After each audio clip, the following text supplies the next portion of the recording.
Pregnant women prioritizing their own health isn't an act of selfishness. They're simply trying to protect the baby growing inside of them. So it doesn't matter what others whisper behind their backs. Harassment and negative comments don't matter at all, because it's all about protecting that precious baby. Every day, both my baby and I face life with that conviction. A mother-in-law who endangers two innocent lives, I will never forgive her. I'm currently 9 months pregnant. My belly sticks out so much that it's hard to even see my feet. This is my first pregnancy, and next month I'll be giving birth. My emotions, probably due to hormone fluctuations, are like a roller coaster. But my husband has been my rock throughout, supporting me wholeheartedly. On his days off, he'd take over all household chores just to let me rest. Potassium is good for swelling. That's why I made a cucumber and chicken salad for you. He does so much for me and our baby. I'm incredibly grateful for him. However, there was one person who tried to get in our way. She's getting too spoiled, isn't she? The one casting a sharp gaze, specifically at me, was our live-in mother-in-law. Living with her was not our choice, but a result of her cunning plan. Just a few years ago, mother-in-law lived with father-in-law in a single-family home. After father-in-law passed away, she felt the house was too big and decided to move to public housing. Getting a place in public housing requires waiting for your turn, and it's highly competitive. But surprisingly, mother-in-law's turn came around quickly, and she joyfully shared the news with my husband. To help her pack, my husband and I spent every weekend at her house. But mother-in-law barely lifted a finger, just giving orders. I found myself not just making her lunch, but also preparing her dinner every day. Your stew is quite overcooked. You should study cooking more. Ignoring my efforts, mother-in-law constantly criticizes me. It's frustrating, especially when it feels like we're constantly in a mother-in-law and daughter-in-law conflict, even though we haven't been married long. My husband often tries to mediate, but every time he does, mother-in-law gets sulky. So I'm the bad guy now, huh? She'd pout and turn away like a child. Feeling bad for my husband stuck in the middle, I would apologize to mother-in-law, just to smooth things over. Amid all this, on moving day, a shock awaited us. A ton of mother-in-law's belongings arrived at our house. Wait, why are they here? As we looked on in confusion, mother-in-law showed up later in a taxi. She began instructing the movers efficiently. My husband asked, "What's going on?" Isn't it obvious? I've moved in, she responded. Turns out mother-in-law never actually applied for public housing. From the start, she had planned to live with us and just had us help her pack as a ruse. Room by room, her stuff began filling spaces we had planned for our future children. She seemed irritated by our displeasure and made snide comments loud enough for the movers to hear. I get it. I'm an inconvenience. But do you think I can live alone at this age? The thought of something happening terrifies me. She played up her vulnerability, her eyes glistening with staged tears. The performance was almost admirable. The movers looked our way, equally bewildered. I know it's your love nest. Having an old woman like me around is a nuisance, isn't it? Her tone was almost sarcastic. It's not like that. It seems my husband has a soft spot for his mother's tears. Well then, here I am. Let's get along, she smirked. Thus began our imposed cohabitation. Despite available units in the nearest public housing, my husband searched for apartments for her, but mother-in-law was unyielding. I want a place built within the last 5 years. I live on a pension. I can't afford rent, but if you're willing to cover it, I might consider. She continued being unreasonable, and her stay extended. As time went on, mother-in-law increasingly intruded into our personal lives, and a year passed. Being the daughter-in-law, I felt unable to voice my concerns. Eventually, even my husband began to see her constant presence as the new normal. With mother-in-law always watching, I found no place in the house where I could truly relax. Soon after, I discovered I was pregnant. Both my husband and mother-in-law were overjoyed. The same mother-in-law who had treated me poorly seemed eager to help me for the sake of her future grandchild. But when she found out the baby was a girl, her attitude shifted. "Why isn't it a boy? You really are a disappointment." She reverted to her mean-spirited self. Even when I felt dizzy from anemia or had to lay down because of contractions, mother-in-law would expect me to do household chores without hesitation. My husband was the only one who would stand up for me against mother-in-law. But lately, he's been swamped with work and often returns home after 10 p.m. During times when I felt physically exhausted, I wanted to avoid worrying about household issues. I decided to steadfastly bear the current situation. I resolved to endure it until the birth of our child. But there's a limit to how much one can tolerate. It might be best to take some action. After some thought, I learned one day that an old friend of mother-in-law's was coming to visit. "She's in town for a relative's wedding, so I expect you to host her properly," mother-in-law announced. It was the next day. While mother-in-law's abrupt plans weren't new to me, I wasn't fazed. We'd order pizza for the day, and my husband diligently cleaned the living area. All was set for the visit, but then came an unexpected downpour. Rain lashed the windows relentlessly. While observing the storm outside, mother-in-law had an outrageous request. "Given this rain, my friend might be stranded at the airport. Could you pick her up?" "What?" Regret instantly followed my startled reply. Mother-in-law's displeased expression said it all. "You can still drive even if you're pregnant, right? Go now." "I can't in this weather," I replied. Honestly, my belly at 9 months pregnant felt like it was about to burst. Driving was uncomfortable and risky, especially in this weather. The mere thought of an accident due to these conditions was terrifying. I told mother-in-law straightforwardly about my concerns, my desire to prioritize the baby, and my need for rest. But mother-in-law remained unmoved. "You're just being lazy. When I was pregnant, I did everything my mother-in-law asked," she argued. "But what if I get into an accident in this heavy rain?"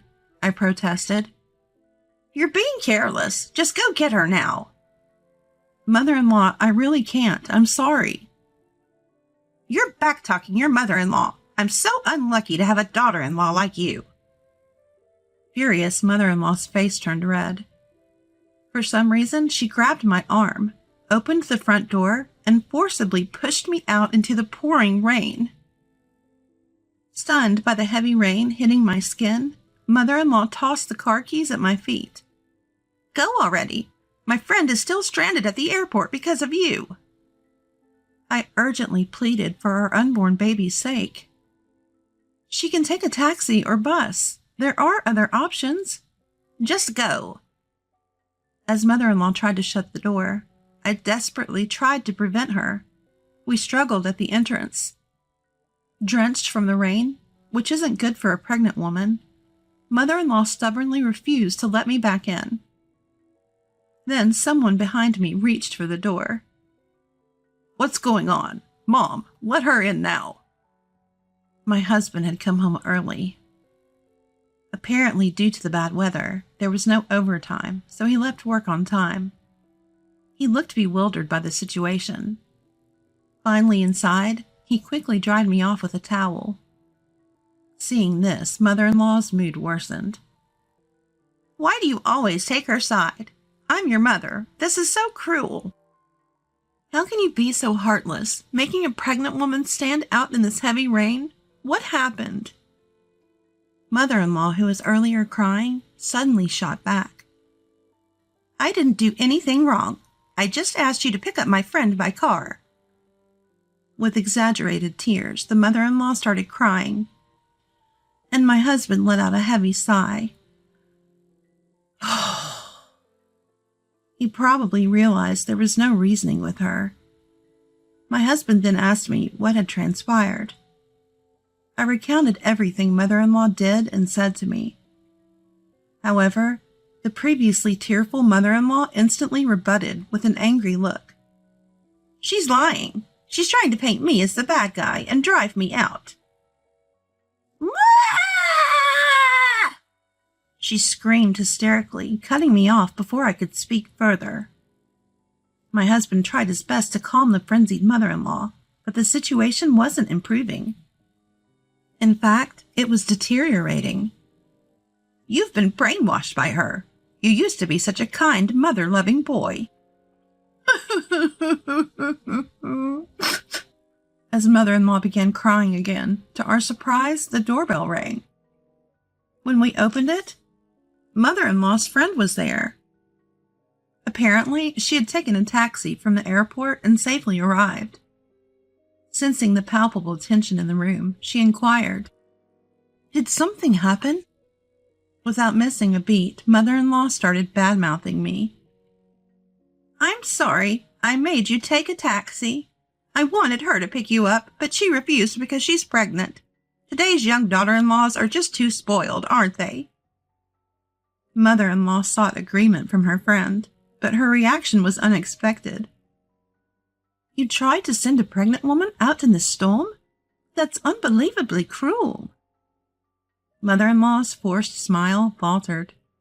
Her friend didn't stop there, growing even more critical. You've always been arrogant towards those weaker than you, and fawning over those above you. You haven't changed a bit. Actually, you've gotten worse. Mother-in-law started to panic as unexpected revelations from her past spilled out. Also, I bet you only invited me here to show off your happy living situation with your son and daughter-in-law, right? It's so transparent. I didn't. I had my doubts about you living harmoniously with the daughter-in-law, but I didn't think you'd be this horrible to her. The friend's straightforward comments left mother-in-law unable to retort. I was genuinely surprised seeing her rendered speechless by both her son and her own friend. With the growing icy stares from everyone, mother-in-law was visibly flustered. Perhaps, in an attempt to deflect, she pointed at me and exclaimed, If she had spoken to me more gently, I wouldn't have forced her to go out, but she's always defiant. No wonder I get angry. The truth is, I had only stood up to her this one time. Her incessant denial of wrongdoing only fueled my anger. The tipping point was when she jeopardized the safety of my unborn child. I decided to play my trump card. I've recorded all the derogatory remarks and verbal abuse you've directed at me. I confidently displayed my mobile phone. Ever since we began living with mother-in-law, I had been recording her harassment as evidence. Even if mother-in-law and I didn't get along, she was still the only mother my husband had. I really didn't want to expose such an important person in my husband's life. But after everything she put me through, I couldn't remain silent. To start, I played our recent rain-soaked altercation at high volume. The color drained from my mother-in-law's face. Her friend, seemingly expecting such behavior, sighed in exasperation. My husband's face darkened quickly. Mom, how could you do this to my wife? His anger was palpable, his voice deeply stern. With the evidence laid bare, mother-in-law could only slump to the floor without any excuses. Her friend quickly got into the waiting taxi outside. I rushed to thank her. Thank you so much. Don't mention it. This has cleared up some long-standing grievances of mine. She's always been this way, but I'm relieved to see your husband turned out all right. Have a healthy baby, okay?" Back of the doorway stood a slumped mother-in-law and a towering, displeased husband. Would you prefer a care facility or an apartment to live alone? It seemed my husband had decided to end our living arrangement with mother-in-law, presenting her with two choices. "I'm truly sorry. I'll make up for it for the rest of my life. Please don't abandon me." Despite mother-in-law's pleas, my husband's stance was unyielding. He told her to decide by the next day and then withdrew to our room. I didn't speak to mother-in-law and quickly began preparing dinner. Even when it was time for dinner, mother-in-law remained motionless in her spot. The friend who had come to our aid had attended our wedding. While at our table, she whispered, offering her support for any future troubles with mother-in-law. I remembered this gesture and had called her, seeking a witness to the torment. That's why she had visited, using a relative's wedding as an excuse. Mother-in-law initially resisted both the idea of living alone and moving into a care facility, but my husband made the final decision to place her in care. Thankfully, she had sufficient funds from father-in-law's inheritance and her savings. We became estranged from her. Every month, I received lengthy apology letters from mother-in-law, but they barely addressed the apology, mostly filled with complaints about her care facility. Feeling constantly watched, feeling she wasn't that old to need such care, I had no intention to act on her grumblings. My husband began to refuse her letters, and we lost contact entirely.